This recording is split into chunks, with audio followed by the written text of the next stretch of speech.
How do we identify ourselves? I like to grow through questions. I think we learn far more through questions than we do through answers. For instance, on a question like, how do we identify ourselves? Why is that significant? What's important in the question? What makes a question vital? It makes you think. Think about what? Whatever the question is. Well, I'm asking the question. How are you thinking? Now, it's all right. Just don't try to think of an answer, because part of your own process of thinking of an answer is wanting to think of a right answer. That's a part of how we identify ourselves. We don't want to be judged like in school where you answer the question wrong and suddenly all the other kids are there to correct you. The teacher then acknowledges the kid that corrects you, and you live with a sense of inner humiliation that you were wrong, and all the kids are now judging you for being wrong. All right? And we do this in not only in class and school. That starts the process, and it's repeated ad nauseum every day of your life. And it's done at home, and it's done with siblings, and then it's done in work. So the issue is, how do we identify ourselves? How? You got a name, right? Are you your name? You've got a heritage. Are you your heritage? You've got a belief, a religious belief. You have certain academic standing. You have a career. Are you your career? How do you identify yourself? In the world we live in, one of the biggest crises we have is a lack of identity.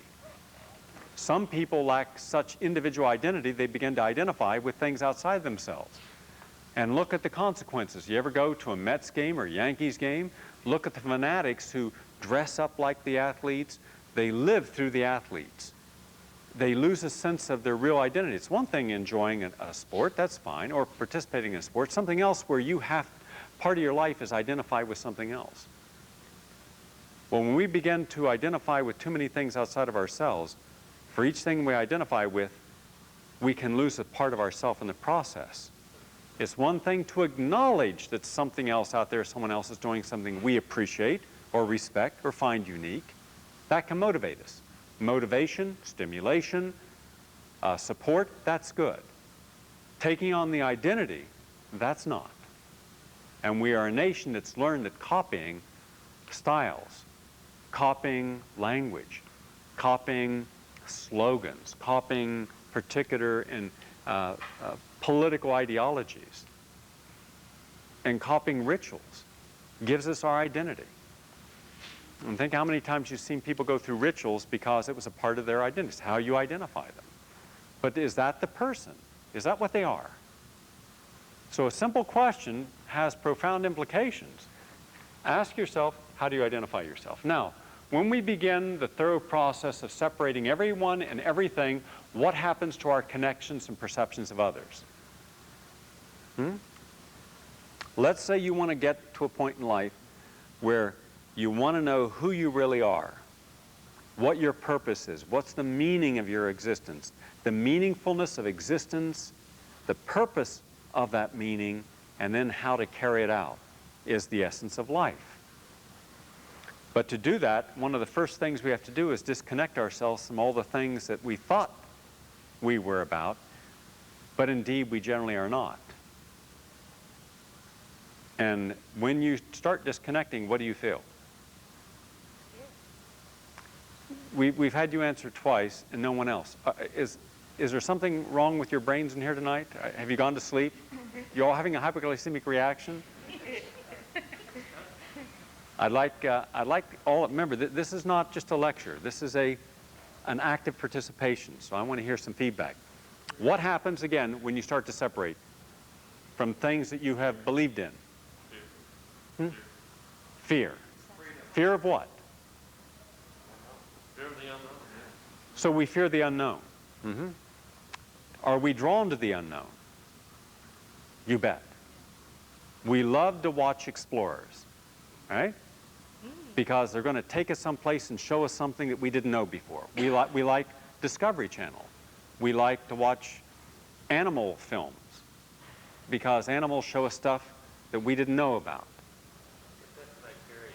That's like the hero. Of course, it can be vicarious, but it's still something that is showing us something beyond our current knowledge. Okay? But when we begin the process of separating everyone and everything and seeing how that person really connects to us, what role do they play in our lives? What do we play in their life? And only by separating everything out, like cleaning out a big closet, do we see what we really have that's useful and that what is currently important to us. But our lives are generally lived by taking everything in and continuing to accumulate. We accumulate people, possessions, money, and part of the reason we accumulate is because we are judged, and part of our sense of identifying ourselves is what we own. The more we own, the more we do, the more we feel that others will acknowledge us on some level. Now, if your life energy is a dynamic supportive and a dynamic passive, or a dynamic assertive and a dynamic aggressive, then you don't do it because of possessions, you do it because dynamic energies are always experimenting with life. They're the ones who will do everything before anyone else. They'll take risks no one else will take. This is an energy you're born with. More on this in about 6 weeks when my new book on this comes out after 8 years of working on this topic. And I believe that each person has their own energy. And in this lifetime, you live one energy. And knowing how to integrate your energy with everyone else is what gives you a sense of balance in life. That helps eliminate conflict. Honoring the real energy is the first stage of eliminating artificial conflict. So if I am a dynamic energy, and I am a dynamic energy, I'm a dynamic assertive, meaning I'm here to assert my focus on issues to see whether they're fair and balanced. I don't want to run the world and won't. I won't be the president of anything because I'm not a joiner. I don't like joining because I don't like people to control me or to tell me what to do. I have too much a sense of purpose and self. So I'm not the kind of guy that can work for other people. Nor do I want other people where I would control them. So it also makes it difficult for someone like me to have people work with me who are not very independent. Because I like people like myself who know what to do in any situation rather than always having to be told. When you're a dynamic, you're always self-motivating. You're always self-generating. Every day you wake up and you are happy to be alive. You're never bored with anything in life because every day is a new discovery. You're not afraid to disconnect from everything and everyone because you have absolutely no fear of the unknown. You embrace the unknown. You make the unknown happen. You take something that doesn't exist and you create it. That's what makes dynamics dynamics. Just as creatives can take something that no one else will see, they'll take what is perceived of as empty space and they'll fill it with art, poetry, song, dance, sculpting, painting. They'll make something that all of us can appreciate that wasn't there before, or they'll take something and give it a different expression. So we live through artistic expression. Think of a life without artistic expression. You'd have no literature. You'd have no arts. You'd have no design. You wouldn't have the color in your fabric or the style of your fabric. You wouldn't have the cars that you drive because they design the cars. The creative assertive is unique in our society. Their purpose, they get their identity from their desire to create, but they don't like working for other people either. They're fiercely autonomous. And part of their autonomy is they're not only not afraid of the unknown, they live in the unknown. That's their permanent address. So when you go to knock on their door in the unknown, you are terrified of them because nothing that they're going to do is ever going to be normal. Because they don't live in the predictable. And that's because they're not constantly bound by everyone and everything in their lives. They have been disconnected, and hence their perceptions come from a perception of being uniquely, individualistically alone. They will share space and energy, but never the creative spirit. That's theirs. And they alone lay claim, and they generally protect the sanctuary of that fiercely. And that's why they have such passion. That same passion is the passion that allows them to be at the forefront of all the demonstrations. Think of the Vietnam War without the folk singers and the artists writing the pictures and doing the captions throughout history. much of what we know of history comes from the impressions of the creative assertives who were fearless, because since they have nothing they're fearful of sacrificing, their first commitment is to show the dynamics of life through their eyes, and through their eyes, through their heart. So it's uniquely personal. That's why we're moved. It's their music that moves us. It's their nuance and expression that moves us. Now, just where we appreciate what they do, we do not always appreciate them as individuals. That's one of the paradoxes. It's like my friend who was a great athlete, an Afro-American young man when we were growing up. He would help win the football game, but then he wouldn't be invited to the party afterwards of the game that everyone was celebrating the party because of him, but he was not invited. That's the paradox. The very artist that you will use their art, you will not always ask them for their counsel or their advice. When was the last time you saw any creative, assertive person on the board of any major corporation or think tank or in any political office? You have not. Because they are so uncontrollable, and they're so passionate, and they're so honest that they are a liability. The last thing anyone wants is someone who is too honest and not controlled. Now, the good news is they've got 90% of the American population who are passive energies, who are easily controlled. And these are the people, when I say that there are a lot of people out there I don't like and don't respect, is because those are the minds that have allowed themselves to go down to the lower self. And at the lower self, they are the lynch mob. They are the people who voted for Nixon. They're Republican.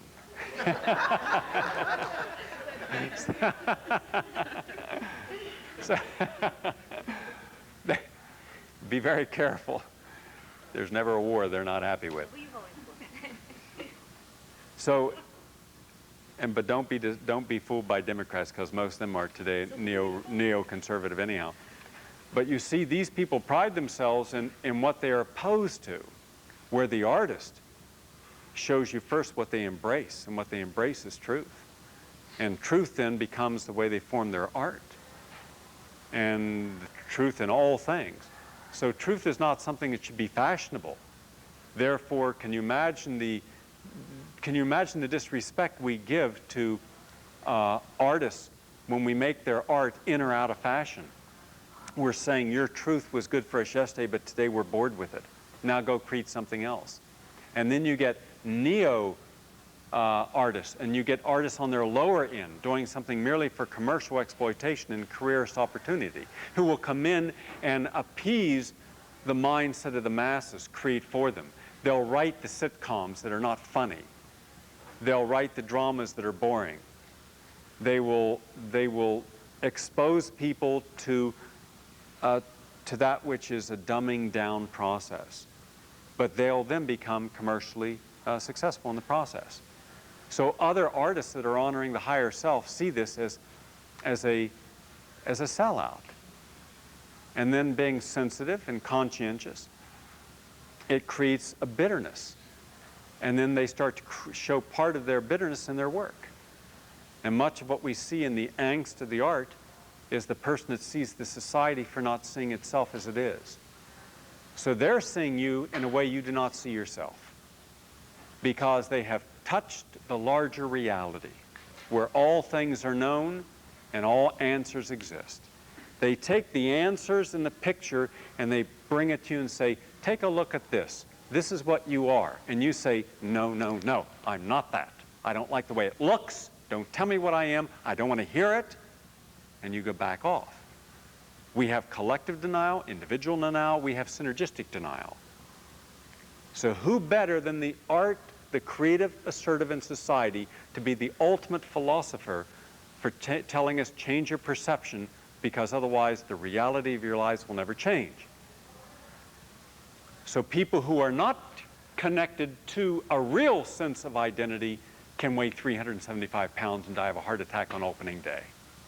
No one will look at the fact he was not connected to anything that was essential to life. He could have been a good guy. He could have been a good referee. He could have been a good functionary. But inside, he was in anger and pain because he dishonored life, his own, though he may have honored others, the collective system. But even look at the collective system. I was just fantasizing today when I was thinking of this when I was on my VersaClimber. I was thinking, wouldn't it be interesting to go up if you won an Academy Award and say, gee whiz, this is really foolish. First of all, it's subjective. Who's to say what is the best of anything? And the only way to do it in anyhow is not to have it where it's financially rewarding. And so therefore, the most spin on the movie and the most spin on publicity generally is the one that gets the awards. Well, what if you just took that award, melded it down, recast 5 mini awards and gave all the people a mini award? That'd really shake them up. And it'd be giving a point of view. Wouldn't it also be nice if you were an actor to get up there, and I never see these people have the courage to do anything. I never see anyone with any originality in Hollywood. And the moment that you do show it, the next week they're compromised. Because someone says, oh, you were really original. I like what you did. Now here's $4 million. Now do it our way. Okay. And gone is their originality. You never see another original thing out of them. What if someone got up and says, gee whiz, I've made 15 million a film. I've made 10 films. I've got 150 million I've made. I don't need any more money. So why don't I only work for what the average American gets paid each year per film, and only take mine on the profit on the back end, and let everyone else who shared in the film and participating in the film also take points off the back of the film. That way, I can bring the cost down to seeing a film to $2 again, and everybody then gets some sense of equity in the film. The cinematographer, the director, the producers, everybody. Instead of just the greed of the agents not caring about the movie companies, the brokers, the people who invest in the films, only themselves and their client. That's all that matters. They don't care if it loses money. They've made their money up front, they can walk. And see, the whole basis of movies today is based upon greed. It's not based upon nurturing new talent. It's not based upon mastering craft or skill. It's all based upon personality. And most of those are superficial personality, not even nice personalities. Same way in sports. Could you imagine having a cap of not allowing a player to get more than 4 times the average person's pay, realizing their career is not going to be as long as the average person's? And if they don't like working for that, but then again, you can't charge the ticket prices, and you can't make it money bound. So then sport would return to something it should be. Sport, that's all it is. Imagine giving someone $60 million to beat someone else to death, or giving someone $20 million through a little stupid ball through a hoop. It's stupid, isn't it? It's insane. But only when you're not a part of the belief can you see it for what it is. That's what I'm saying. You know, like the British guy today who showed he was eating the meat. You know, he's a loyal Briton. You know? Well, that's the same guy that would have not thought twice about the Boer Wars. You know, wherever Britannia would have sent them, they would have sent to honor, their country. No, you are on an expedition for your own imperialistic gain. You're going to exploit other countries. You're going to cause death and mayhem, but you're going to do it for nationalism. Think of all the wars for nationalism. Look at Bosnia, right? There's no one right there. Everyone's wrong, because everyone has a point of view that does not honor any others. That's true everywhere, including in our own country. That's why I say the larger reality suddenly shows you who you are, and it also allows you to see, can you be separate? And if you are separate, then what was your essential connection to the things you're separated from? Now, when we try to change the world, what are we really trying to alter? Huh? We always hear people saying, I want to change the world, make it a better place. What are we trying to change? Status. What else? Ourselves. What else? You're changing your conscience. Okay. What else? Perception. Okay. Whose perception? If you're trying to change the world. Other people's perception. Other people's perceptions. Mm-hmm. And your own. 'Cause you're... When you try to change the world, what do you ultimately change? Other people. You've changed nothing. Have you seen anything change? I haven't seen anything change.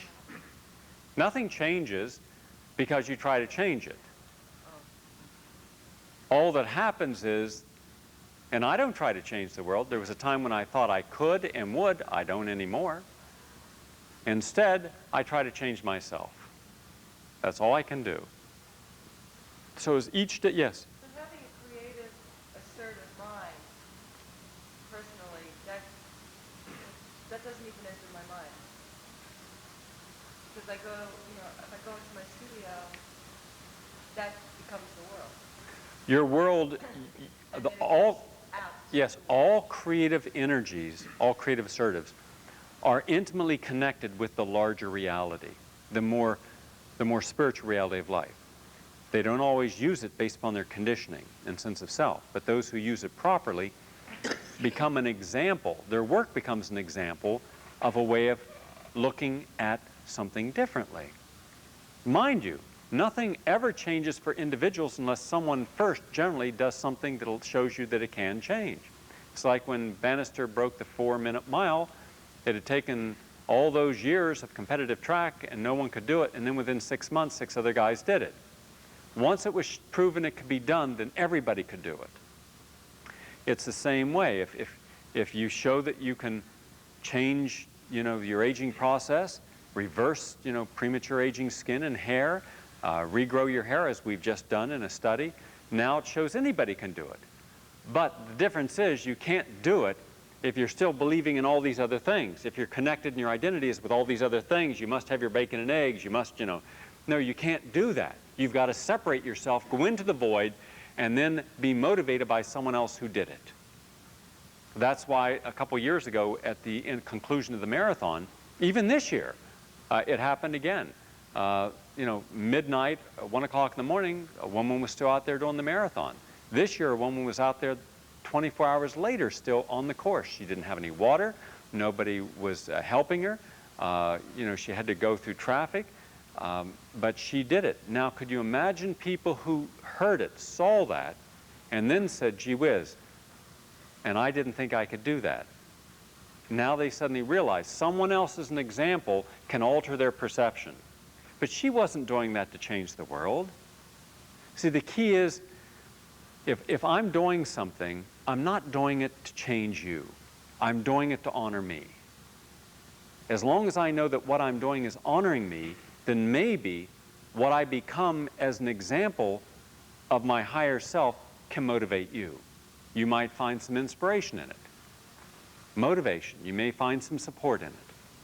But if I didn't honor me and didn't constantly honor the higher self, then whatever level I took and went down to the lower self, then you can say, well, see this and see that, then I don't feel so bad because look how bad that is.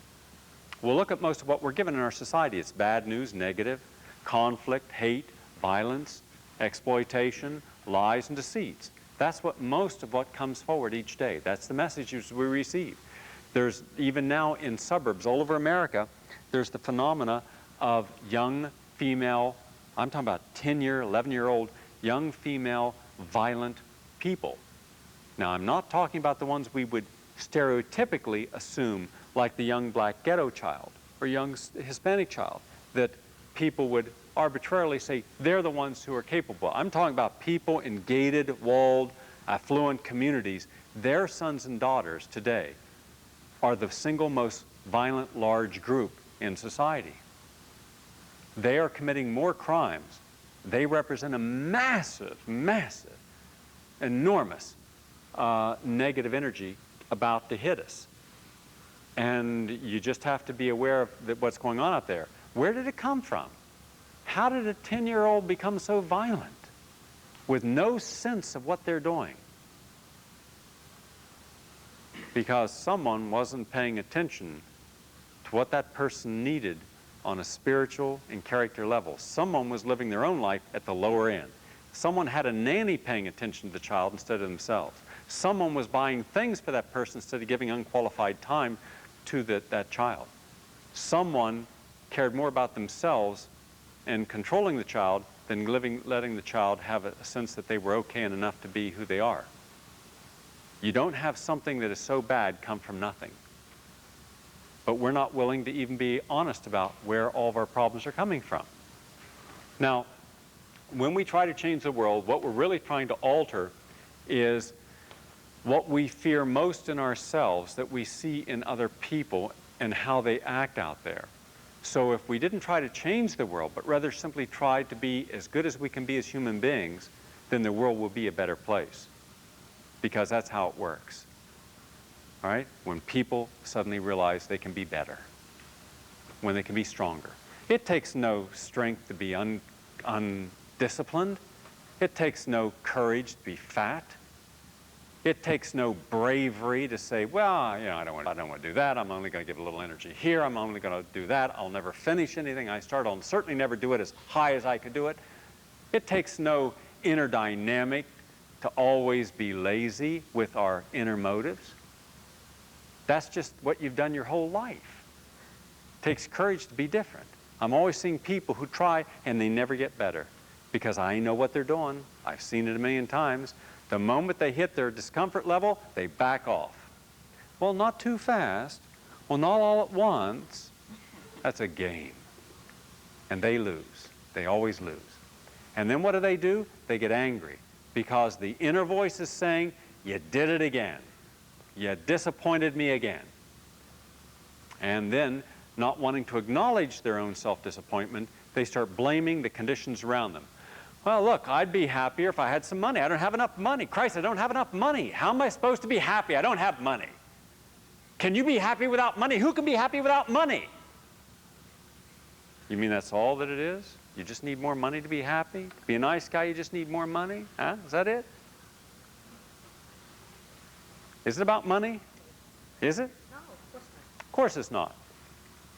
Because I'll show you a lot of people who have no money and are very happy. All it takes is someone to establish it can be done. They become the model, but you're not going to look at those people as the model. You're going to look outside yourself. The condition of blaming others in your life. And then what do? You surround yourself with people that will support you in your own downside. That's why you got to separate yourself from everyone and everything to see, are these people there to support you in your weaknesses? Because it takes much more courage to find someone who will be there when you are strong, but will not pacify you when you're being indulgent and weak. Think of every soldier that was going off to war. And what if the other person in that relationship says, that is immoral. You have no right to do this. You have not looked at the larger issue. Whose war are we fighting? Why are we fighting it? Why did we not seek some other way of resolving it? Do not do this. Instead of, yes, go out there and die for your country. I wonder if any of these people ever wondered when they come home, they get taps, they get a flag, they get a note from the Secretary of Defense, about their courageous hero son, and then it's all forgotten. And now they got someone rotting away in a box, 6 feet under, and didn't realize, why? For what? For what? What for? Like, look at Desert Storm. What for? What was the purpose? If you want to get rid of Saddam Hussein, send in a hit team. Take him out. But what they've done, they've killed 600,000 children, Iraqi children. Last time I looked, Iraqi children was just as good as any other kid. Yeah. I don't see Saddam losing any weight. All right? He's not on a calorie-restricted ration diet. He's not in a food line, nor are his generals, nor the ruling elite, right? Nor is Bill Clinton, though he should be. Do they give food stamps for cheeseburgers? Huh? Burger King. Do you feel the value in all things and in all people? No, you don't. No, don't say what you'd like to. Never tell me what you would like. That is an excuse. All right? And that's guilt. All right? You Jewish? Yes. Oh. No. There you are. That answers that. To everything. I'm into everything. I'm Enough guilt to spread on top and bottom layers. Don't feel guilty about things, do things. All right? I don't feel guilty about anything. I don't believe in guilt. I believe anything you can do, you should do. And if you can't, just honor the fact you can't. Better to be honest and say what you are and acknowledge your lower self than to deny this lower self and this demon that's inside most people and say it doesn't matter when it does matter because it's affecting you. Because how it affects you is the inner voice can never be lied to. Every human being has an inner voice, and that inner voice is what we were born with. That is our spirit. When the spirit is allowed access to our conscious statements, thoughts, and actions, then you will never live in disharmony with other people, nor conflict, because you will find that all things have value. How would I expect any culture to feel good about themselves if no one valued them? The very things that create wars are the first step is showing no value in the people who have been given no power. As a result, they're the ones who starve, they're the ones who are made homeless, they're the ones who are victimized, they're the ones who go from having income to none, employment to none, they're the ones who end up in the ghettos, they're the ones who have no future. And after a period of time, someone comes along, generally a dynamic energy, and says, hold on, this is not right, let's overthrow this. And you start the rebel movements throughout South America and Africa and everywhere else. And now you have conflict. And instead of saying, let's look at the conditions in these countries and see how did they get that way, how are they being maintained, and what can we do to change them? So we value these people and their children. Do you think that a child born in Bolivia in a ghetto, do you think that mother is so unaware of the importance of her and her children's life that they don't mind that their children die and stay passively quiet while all around them is excessive rich and affluent people who have a disproportionate amount of wealth and have no value for these people? Of course that person knows the value of their life. They just don't know how to use the power since they have had all power taken away from them and they haven't touched the inner power. Spend time, as I do, with poor people and see where do they get their strength and purpose and meaning. And they'll show you that without anything that we think is essential for life, they have everything that's truly essential. And they're able to live under the worst of conditions. And most people, with the most of the conditions that anyone else in the world would love to have, whine and complain about, oh, woe is me. So I have no pity and I have no compassion, I have no sympathy for people who have so much and appreciate it so little. Because I can take you to places where 3/5 of the world's population have nothing that you have and are still able to have meaning, purpose, spirituality, and live at a higher level because they still value things. And there was a time in your life when you may have valued things if you had hopefully the right parents to begin with that allowed you to start life off with some values and then nurtured you in those. If you didn't, it's still not an excuse. And then what will happen is that negative side, that inner resentment and that inner shame will manifest in ways that you always won't be aware of. The reason we have gangs today is because the gang, you join a gang out of the shame that what you are is not enough on your own to be identified. So the gang will give you acknowledgement. The gang becomes a surrogate family. And if the rules are you hurt someone, you rob someone, you kill someone, you rape someone, if that's what it takes, then those individuals will do that to get that type of acknowledgement. It's a bad acknowledgement. The rules are bad. But society doesn't want to acknowledge what is wrong in that whole family unit that's allowing that to occur. And instead of having meaningful help for these people, we simply lock them up. Now, that's not going to change anything. It doesn't work. So when I look at life, I start off saying all life has value and hope that people manifest it. But if they don't, then whatever they manifest, that's what they are. You are what you manifest, not what you think, not what you'd like, not what you're guilty about, but what you are, that is your value. And unfortunately, in our society, most people undervalue themselves. And I'm not talking about the money people. I'm talking about the true value. The value of being a nice person, a giving person, a kind person, a caring person. And I've never met people who are caring and giving and nice who couldn't also, if they chose, take a step beyond their belief system to say, gee whiz, you mean I can be nice and caring to everybody? Even people of other religions? It's easy to people be nice and caring for people in their group. But what about all the people who are out of the group that now you're going to fear? Caring and nice, giving in one group, fearing and hating another group. That's the artificial boundaries. What if you had no boundaries? What if you accepted everybody as being equal? Well, then you wouldn't have an allegiance to any one. Therefore, no one could manipulate you. No one could use you. Then you'd be a very powerful person. That's what we should excel to. So there is no limitation because of your age, or your looks, or your wealth, or your education, or your race, or your culture. Accept everybody as being beautiful until they show they're not. What is the single most essential act of your life?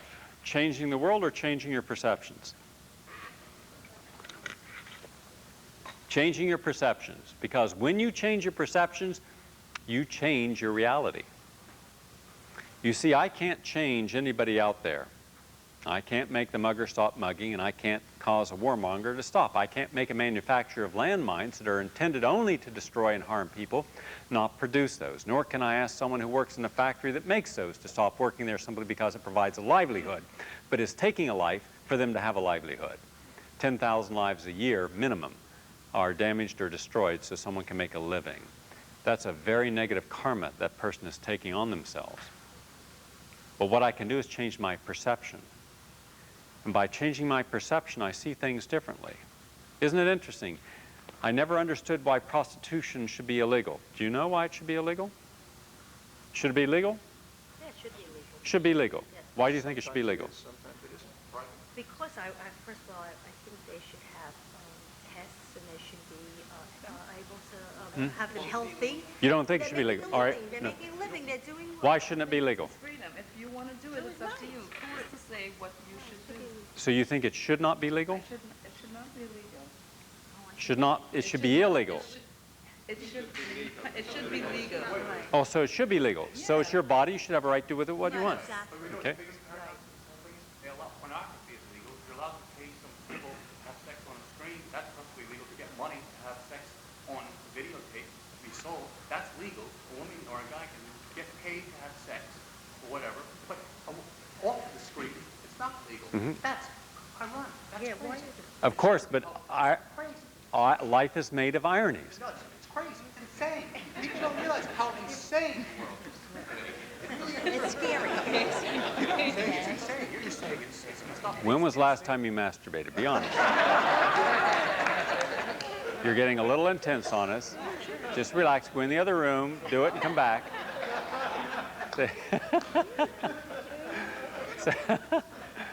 We believe you.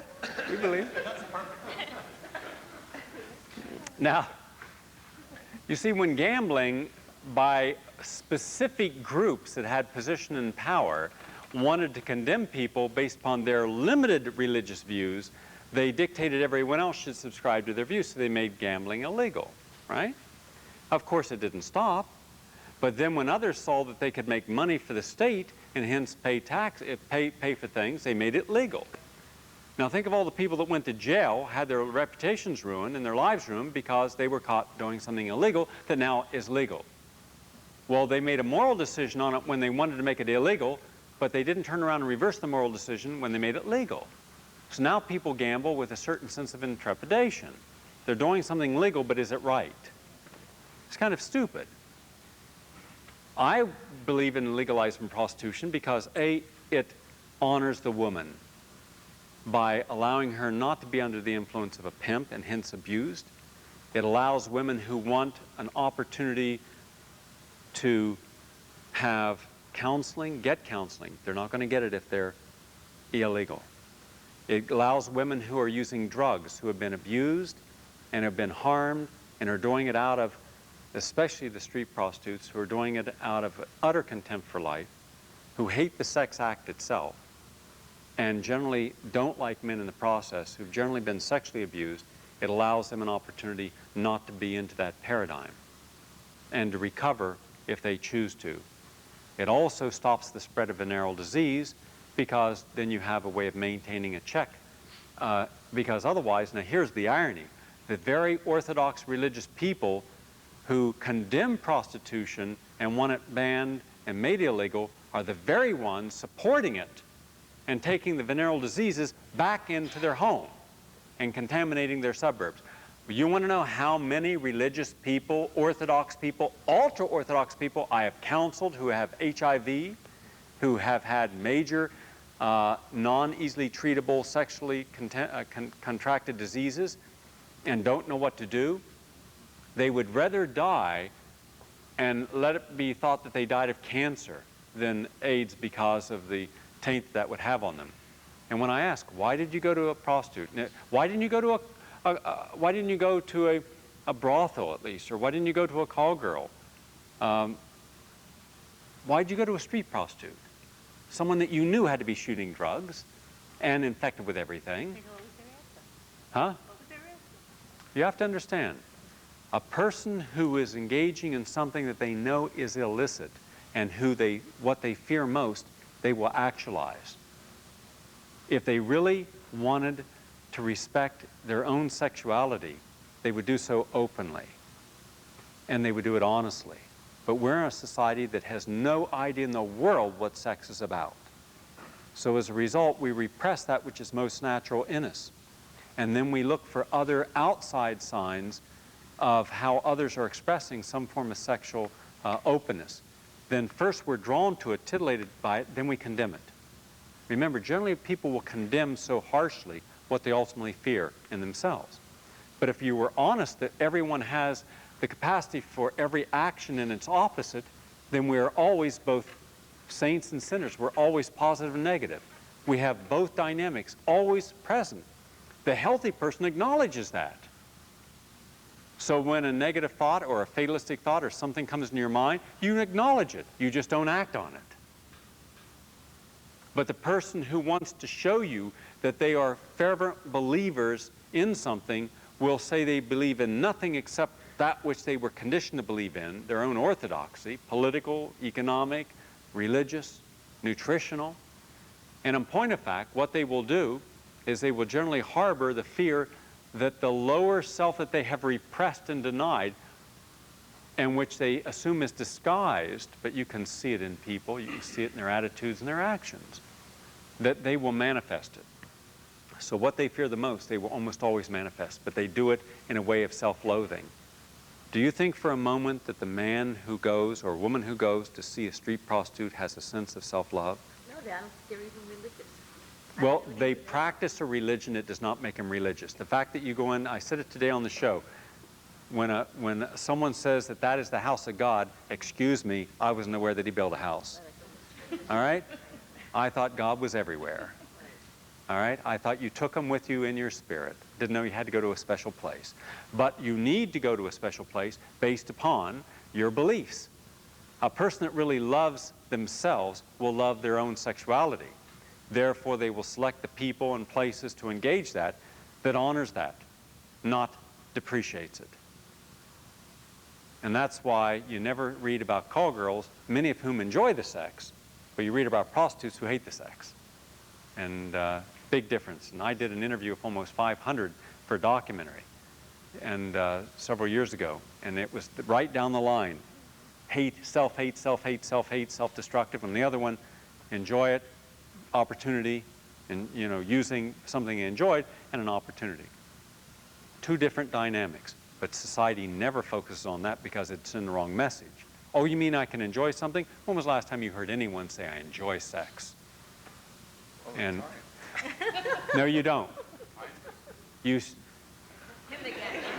with yourself, and we're going to talk about that. You gotta have it with somebody you love. Also, this society actually puts the link between money and sex. We are indoctrinated that all sex should be in exchange for money. And Yes. that's the thing, and that's one of the things, and most marriages are basically what that is about. Most marriages are based upon some form of prostitution. So the thing is, Because how many marriages do you know? They certainly exist, but how many do you know where there is no sense of exchange except for love? And unconditional love at that. You show me that you... That's why I'm not married. No, you're not married because no one would marry you. Because you're too intense. You'd wake up in the middle of the night and shake them and say, no sex, no money. Yeah.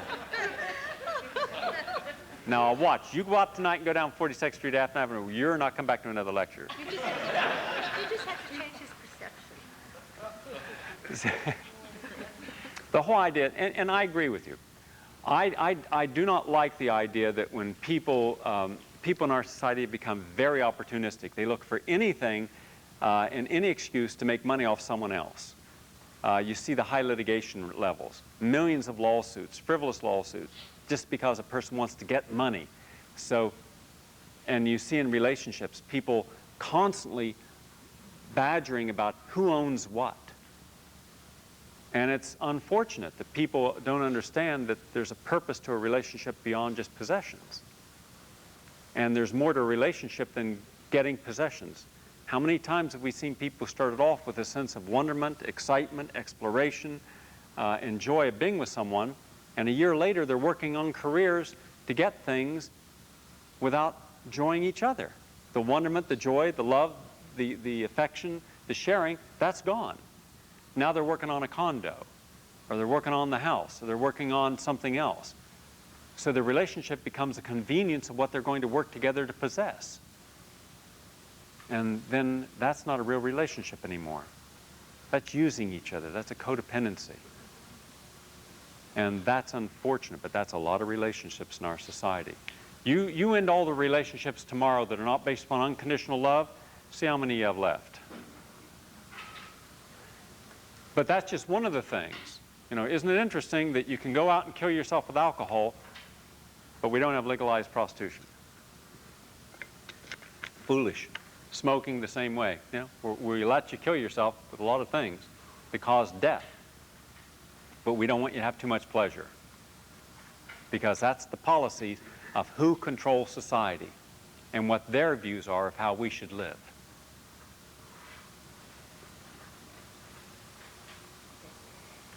How do you allow past pain and negative energy to influence you now?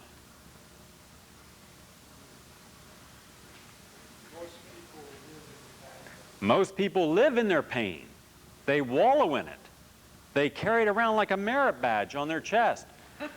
This is that relationship, man, I got stuck here. I got fired from a job and I worked so hard. I pay my taxes and they audited me. I was terrified. You see this. People brag about their pain, right? And then they keep bringing it to you over and over again. And you think, gee whiz, you got something else? I keep hearing about what doesn't work in your life. I keep hearing about your fears. I keep hearing about your pains. I keep hearing about your past. Why don't you talk about something now? You live now. You only have now. Right now is all you got. If it's dead, you bury it. You don't keep bringing it back and resuscitating it. Like my weekend at Bernie's and like, hi, this is Bob. Bob's dead, but I like to carry him around with me to remind myself of something. Well, you don't have a life today? People who are dynamic in their own life today, people who have a life today, people who have meaning and purpose don't need their past. You only need your past when you don't have a sense of self, because then it gives you an excuse to stay stuck. And then you try to convince and sell other people why you're allowed to stay stuck, why you're allowed to have your depressions, why you're allowed to have your moods. Sure, I can feel bad if I want to. Who couldn't? All of us have had things from our past that didn't work, we didn't like, that didn't feel good, that were abusive. That's also a part of the proving of life. For every marathon I've run that felt good, I've run one that felt bad. Does that mean I stop running marathons or blame marathons for feeling bad? Don't think so. Because everything that can cause a feeling can also strengthen us. Why not use the experience and say, yeah, I had some bad experiences, and you want to know something? In the moment, I didn't like it, but in retrospect, I'm glad I had it because today I won't repeat that, and I've learned something from it. I'm stronger because of it. So thank you, experience. That's the benefit. Now I got my life, and now look what I'm doing with it. And yet, that's the healthy way, instead of, oh, no. You've all heard the whiners and moaners and the excuses. What about old people that tend to recollect their lives and talk about the past more than not so old people? A lot of old people got old before their age got them old. A friend of mine died yesterday from high school, and I called another buddy today. And my buddy I called today has had a rough life. He created a rough life, and he went through it all. I mean, he went as down, as low in our society as you can fall. Well, that was 4 years ago that he stopped his fall, got back up, and today he's happy, he's healthy, he's back into life in a positive way. I saw one day in the intramural game that he was going to have a rough time in life because he couldn't stand to lose. And he got real angry with everyone. And I said, Ron, it's just a game. Not to him, because he had grown up in an orphanage for 7 years.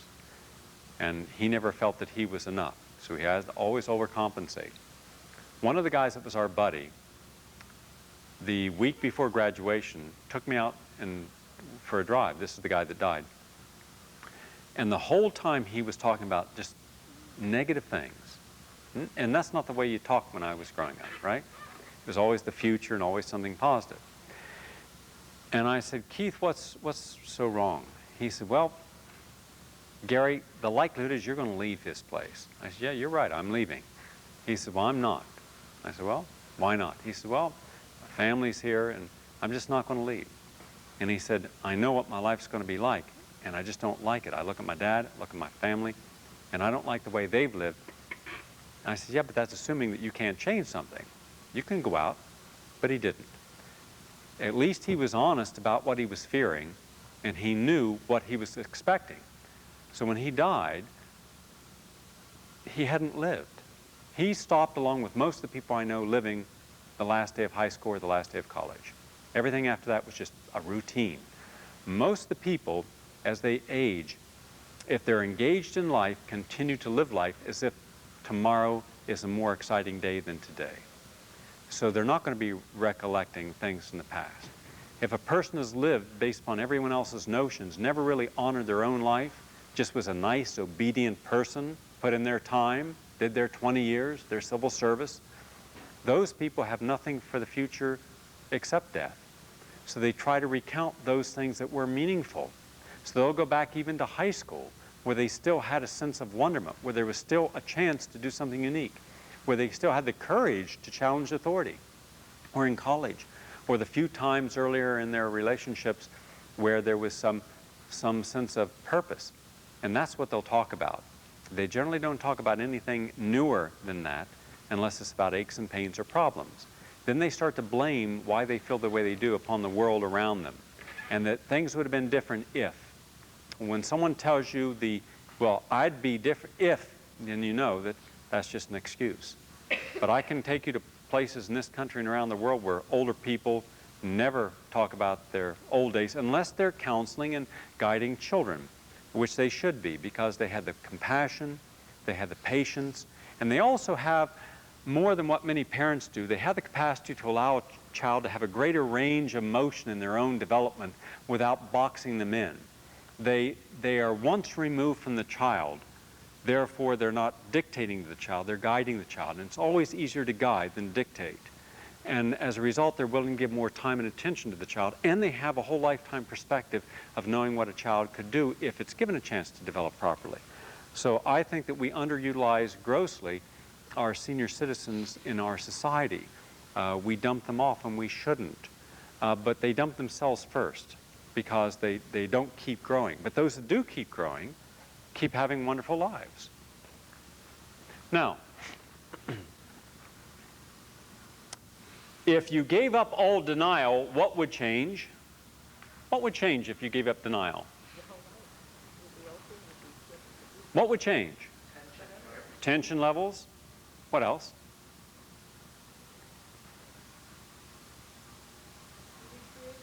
Huh? You'd create a new life. You would create a new life if your denial had kept you from being who you really are. Most people never wake up and feel that who they are is who they really are. They know their name, their job, they know what they do in life, their routines and responsibilities, but it doesn't mean that it fits the real self. So there's always this emptiness. and that emptiness can only be filled by getting other people around you. Look at the people who are afraid to be alone, and that's the very person who should be alone, because they'll never help themselves being with other people. They'll just use the other people. I see it every day. Only by being alone can you have a silent mind to introspectively think about what it means to be you, and what you fear, and what you deny, and bring it up, acknowledge it, and let it go.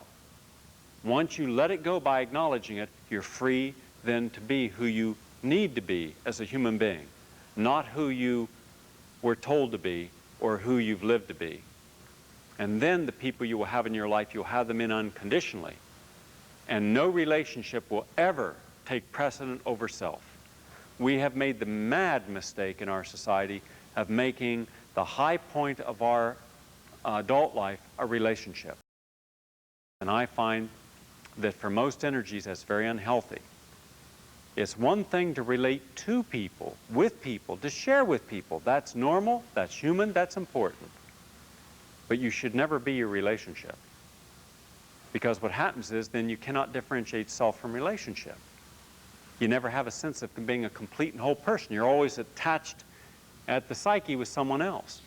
And then you're engaged in the conflicts.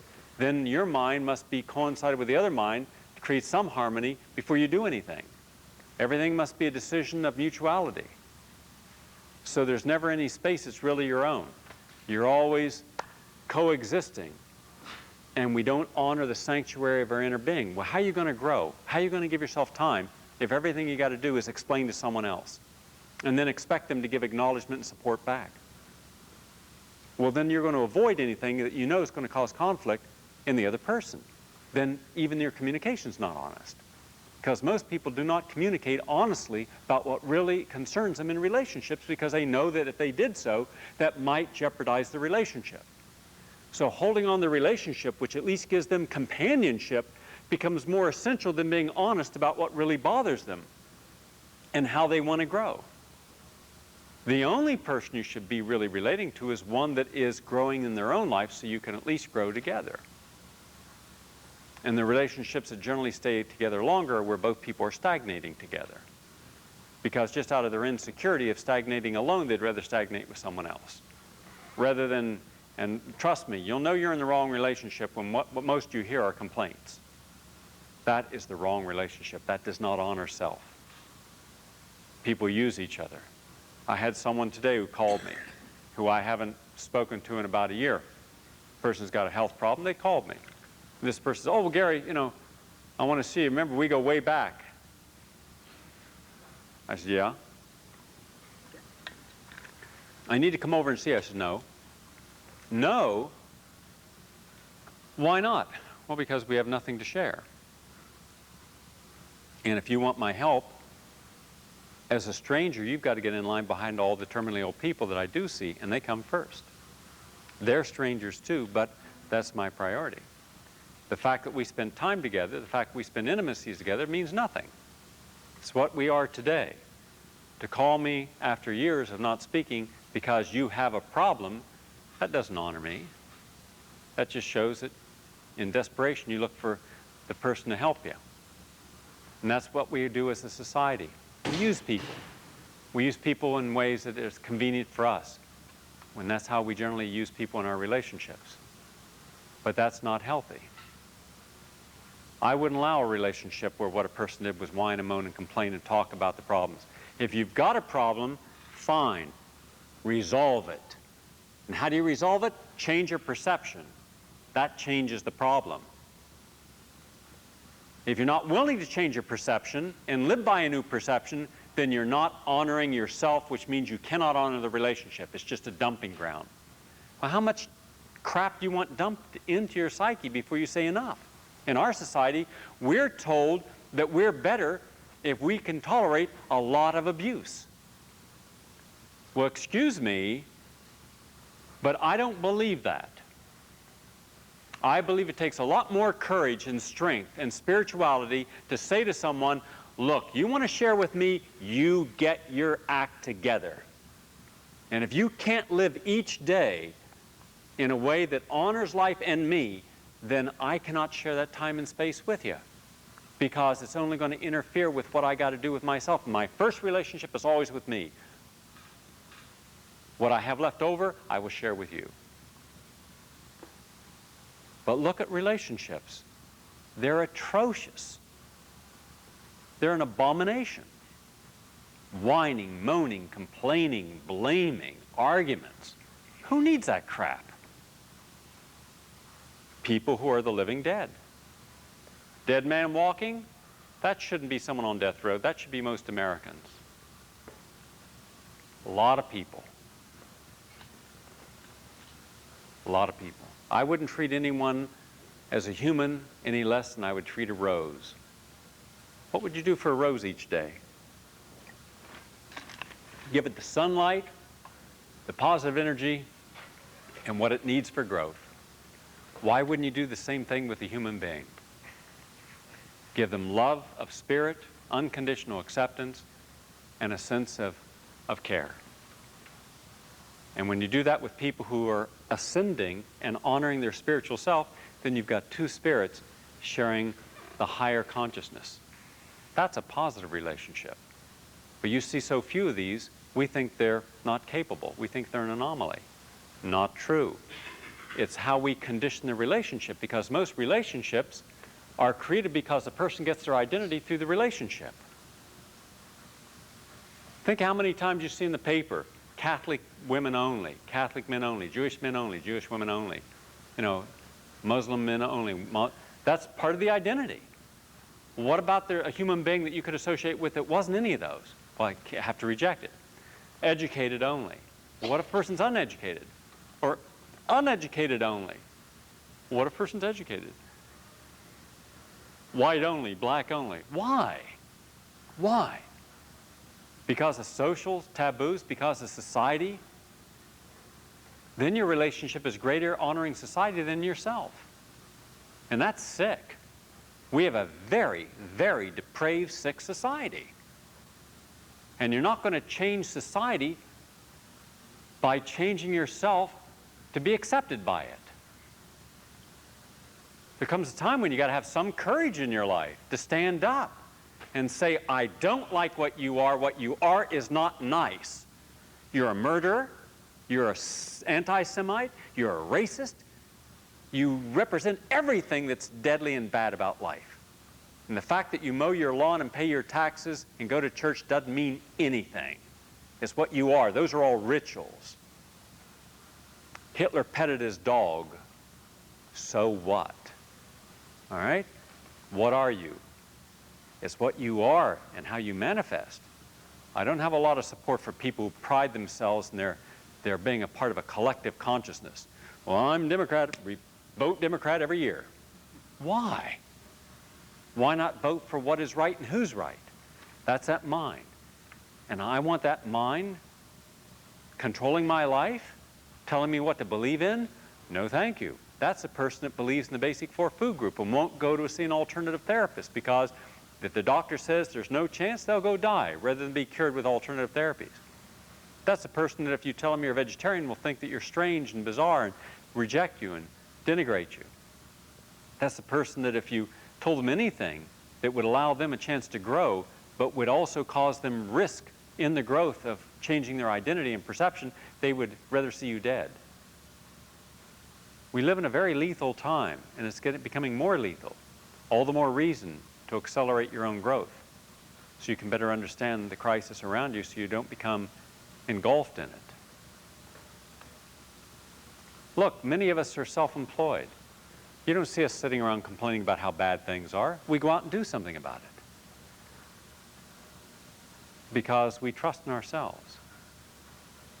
I could spend all day blaming everyone else for why something doesn't work, or I could go out and try to change something and make it work. Make my life work. If my life works, it's because I make it work. If my life doesn't work, it's because I make it not work. I can't live by influencing myself negatively and expect positive results. If I go into a championship race, I can't expect to win if I haven't trained as a champion. Do you understand me? How can I expect to live a healthy life if I continue to eat some things healthy and garbage?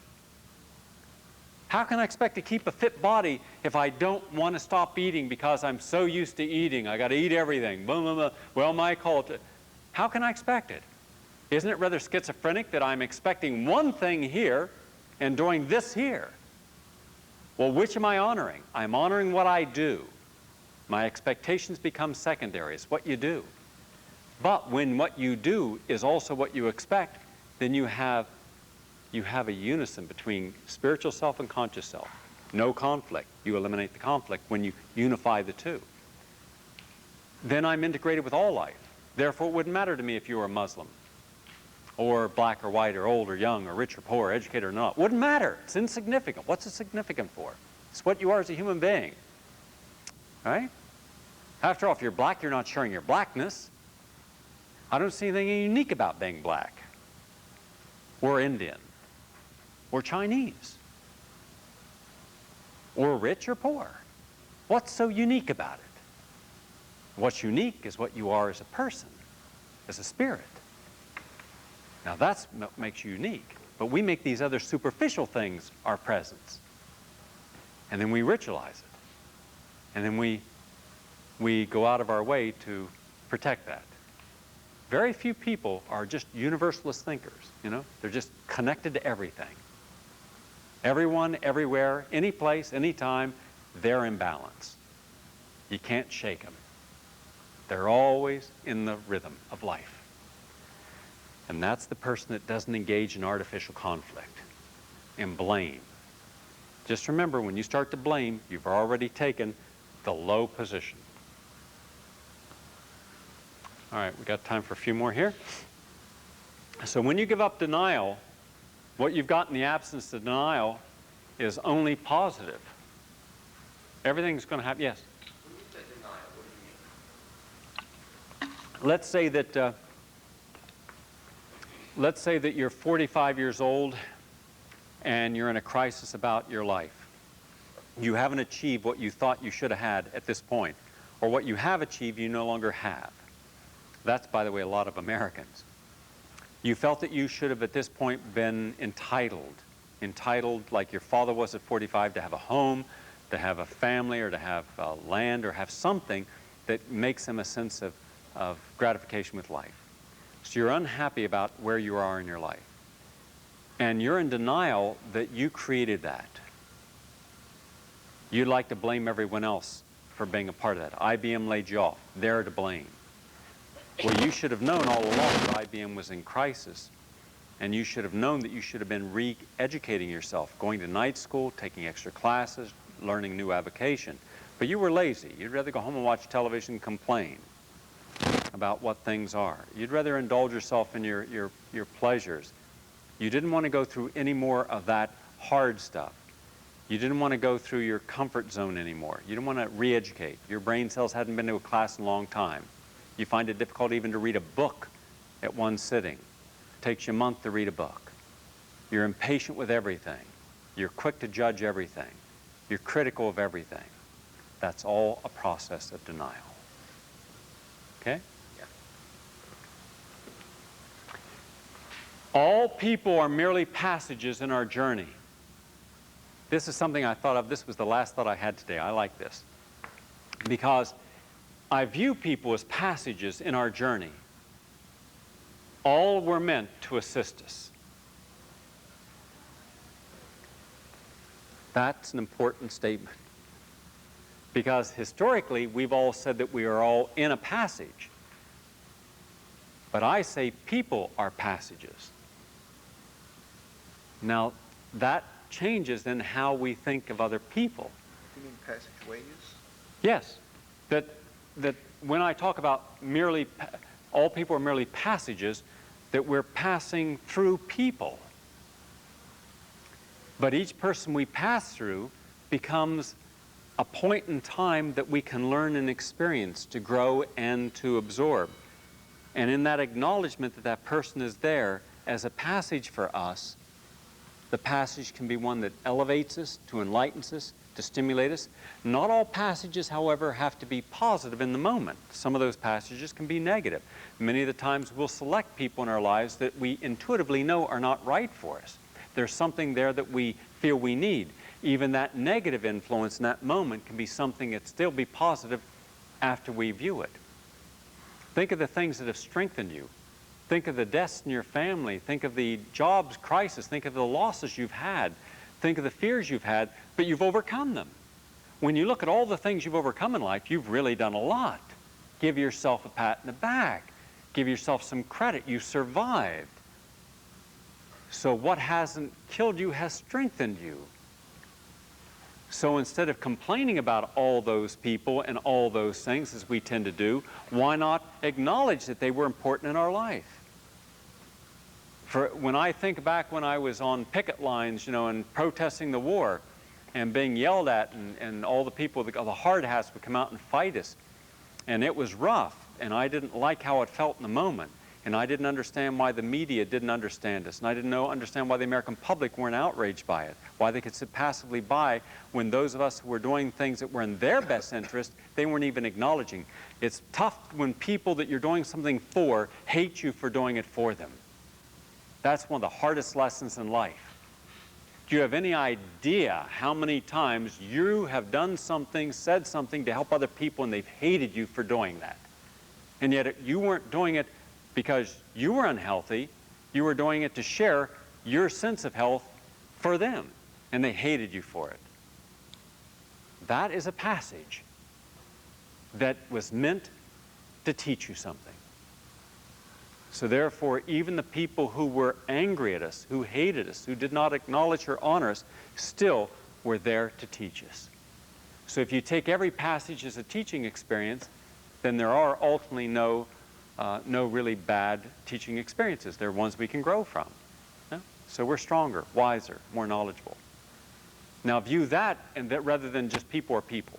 You forget why they were there, you forget what happened, you forget the meaning of it. They were just events. And that's why I call them passages.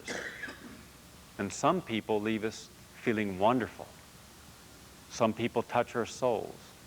Some people touch us so profoundly that it opens us up to who we really are. Some people are so enlightened themselves and such lights of unconditional love and giving that when we are in their presence, we feel the deeper sense of our own presence. We have no denial, no blocks to this inner peace and harmony of self. That's crucial. And then they're gone. The key is to honor them when you have that moment and to realize how important they were to where you've become. I remember once sitting across from the great artist, Paul Swan. He was about 85. And I knew I wouldn't be sitting across from him too many days. And I was a young kid just in New York City. And here was this great Renaissance thinker, artist, painter, sculptor, mime. He did it all. He was the ultimate Renaissance. I've never met in my life met a man more of a Renaissance man than Paul Swan. And he was in the Van Dyck studios, and he was painting. It was a rainy night, and he's painting a portrait. It was about midnight, and I'm watching this old man paint. And I thought, I froze that in my mind and said, I have been gifted to have a moment in time with one of the greatest creative energies in history. I never forgot that moment because I honored the moment. I recognized it. When I felt it, I recognized it. And it's always been with me. So that's what we should take, the passages in life that are so important. Watching a woman on a Greyhound bus, when I was going from West Virginia to New York, a woman was on a Greyhound bus. She had been on since Florida, and I was sitting across from her. I remember the entire time, it was hot, it was stuffy, they didn't have air conditioning on the buses. It was like a 17-hour ride. And I remember she was sitting so peacefully and so calmly that outside of Pittsburgh, I asked her, I says, aren't you uncomfortable? I don't see you. Because I was wiggling around and changing and up and down and everything. And she says, no, she says, I'm just thinking about nice thoughts. And I thought, whoa, you know, I'm thinking about how uncomfortable I am. The guy's smoking this smelly little cigar behind me. I want to punch in the mouth. And here's this woman, and she taught me something. Again, it touched me. It was a passage. And it strengthened me because then I used that. Now I remember sitting with a woman who was, I guess, in her 70s in her little garden on the block where we lived in. And she had this wonderful garden out in the back, and she would always have some sassafras tea, and I loved the way it smelled, and we'd sit there in the swing. And she was always at peace. And I asked her, I said, I remember I was only about 12 years, and I said, "You're going to die soon, I guess." I didn't know what to say. I said, "Are you afraid of that?" And she said, "No." I said, because I was curious. I said, you know, a kid wants to know how you feel when you're going to die, right? And because my mother told me to always say what I felt, never edit it. So my mom was a character. Never said a negative thing. But whatever she said is what she felt. And she always looked for the best in life, in people. So whatever you said about someone, she would find something good to say about them. And I learned from that. That's why I look for the best in people. And try to encourage the best in people.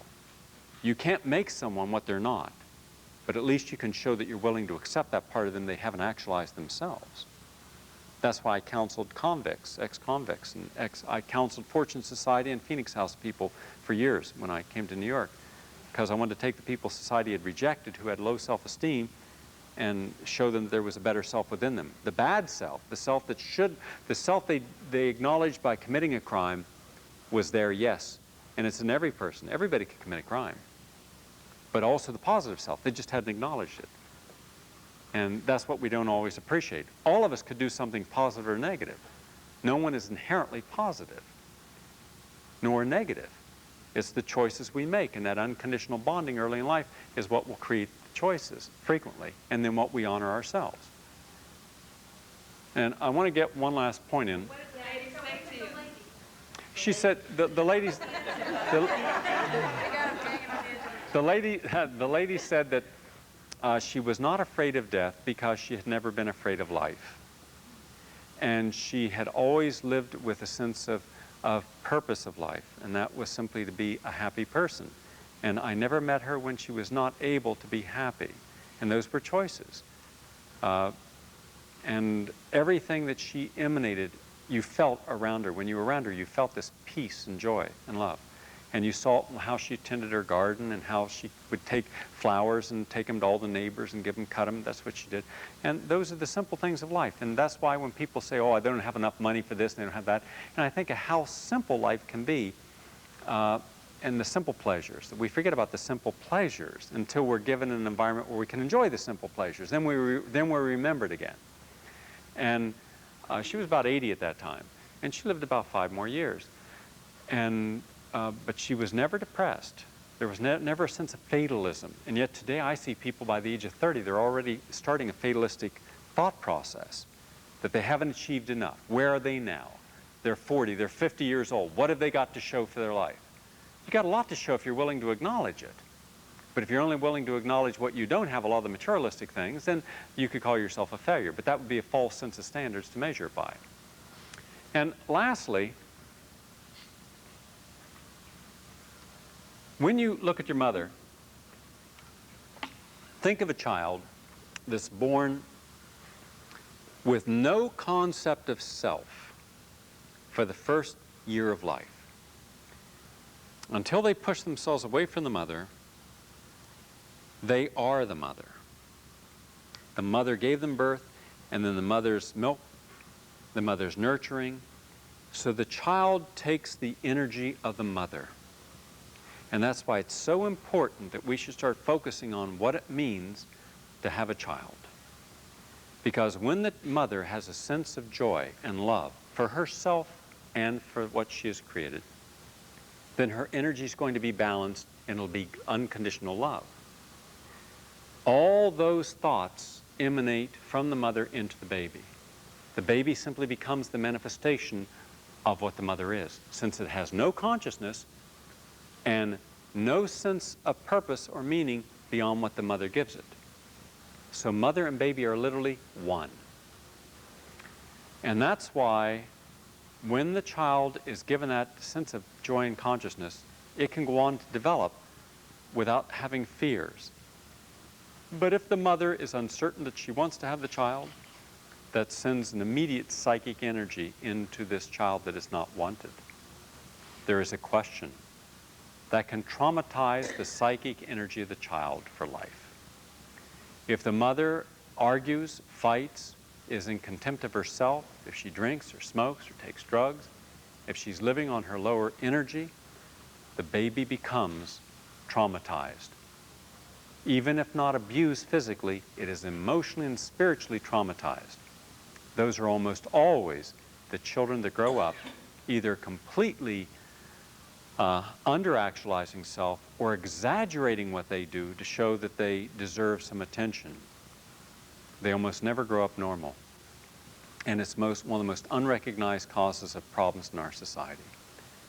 And that's why today, when I go into suburbs and I see the high rate of crime and anger and resentment in young people, I see young kids whose mothers either were uncertain they wanted to have the child or didn't give the child the kind of unconditional love and joy that it needed and continue that nurturing. Giving it things, and things don't replace the energy. In effect, it was abandoned on a spiritual level. And I don't believe you appreciate how strong what kind of reaction it occurs when you abandon someone spiritually. Then it has to create a self. But what does it got to create it from? Where are the character developments and the spiritual developments? You can instruct it, you can teach it. One of the problems I find in the nobility in England is it was a part of the ritual that you don't pick children up when they cry, you give them the nannies, you give them tutoring, you put them in boarding schools, and they end up becoming colonialist. And you wonder, gee whiz, how can you go out to a country and enslave its people and do so with no sense of compassion? Well, where was the compassion when they were, where was their spiritual development? Where did they learn the lessons of life? What they became is what they were given. Now, later as an adults, they have a right to change that and could change it if they chose to. But then it's about free choice and then what they've taken their identity. By the time they get their identity, if that identity is the wrong identity, you've got a crisis. You've got a serious problem. And then you're going to end up with crime, you're going to end up with betrayal, you're going to end up with self-destructive attitudes and behavior, you're going to end up with bad relationships, you're going to end up with a malaise, you're going to end up with indifference, you're going to end up always with the negative and downside. And with all the money we spend and all the programs we have, we don't have any programs focusing upon this issue. And I find this most important for this generation and future ones. Thank you all for being here tonight.